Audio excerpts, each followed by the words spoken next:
সংযুক্ত আরব আমিরাতে স্বয়ংক্রিয় ভিসা বাতিলের যে সংখ্যা গণমাধ্যমে এসেছে তা সঠিক নয়।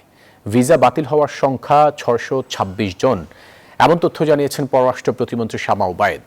বৃহস্পতিবার বিকেলে নিজ কার্যালয়ে সংবাদ সম্মেলনে এমন তথ্য দেন তিনি। প্রতিমন্ত্রী বলেন, এরই মধ্যে ৪১৭ জনের ভিসা পুনরায় ইস্যু করতে সংযুক্ত আরব আমিরাত সরকারের কাছে অনুরোধ পাঠানো হয়েছে। আমিরাত সহ সকল প্রবাসীদের প্রতি প্রতিমন্ত্রী শামা ওবায়েদ সংশ্লিষ্ট দেশের আইনের প্রতি শ্রদ্ধাশীল থাকার আহ্বান জানান। এ সময় প্রবাসী কল্যাণ প্রতিমন্ত্রী নুরুল হক প্রবাসীদের সামাজিক যোগাযোগ মাধ্যমে সংশ্লিষ্ট দেশ নিয়ে নেতিবাচক কিছু না শেয়ার করার অনুরোধ জানান।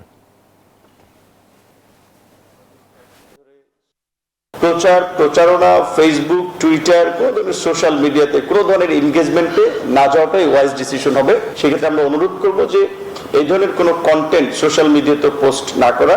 কিছু বাংলাদেশি ভাইদের ভিসা ক্যান্সেল হচ্ছে, ৫,০০০ বা কিছু সংখ্যা বলা হয়েছে, যে সংখ্যাটা সঠিক নয়। ৬২৬ জনের ভিসা অটো ক্যান্সেল হয়েছে।